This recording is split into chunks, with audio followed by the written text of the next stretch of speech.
స్వార్థం కలుషితం అయ్యే ఈ జీవితం ఇక చాలునయ్యా ఈ నాటకం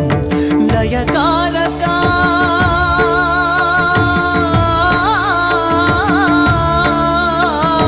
లయకారక ఇక చాలిక అర్ధనారీశ్వర గౌరీ శంకర